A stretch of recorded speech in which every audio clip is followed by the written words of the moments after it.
কার্যক্রম নিষিদ্ধ আওয়ামী লীগের ঢাকা লকডাউন কর্মসূচি ঘিরে কোনো শঙ্কা নেই বলে জানিয়েছেন স্বরাষ্ট্র উপদেষ্টা অবসরপ্রাপ্ত লেফটেন্যান্ট জেনারেল জাহাঙ্গীর আলম চৌধুরী। বিকেলে সচিবালয়ে স্বরাষ্ট্র মন্ত্রণালয়ের সভাকক্ষে আইন শৃঙ্খলা কমিটির সভা শেষে সাংবাদিকদের সঙ্গে আলাপকালে একথা জানান তিনি।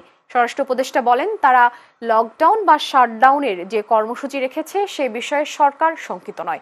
এরপর এক প্রশ্নের জবাবে তিনি বলেন, সেনাবাহিনীর 50% সদস্যকে মাঠ থেকে সরিয়ে নেওয়ার মতো কোনো সিদ্ধান্ত হয়নি।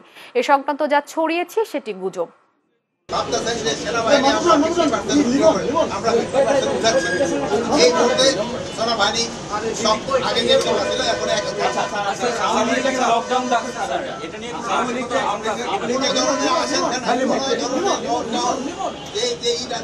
কোনো ধরনের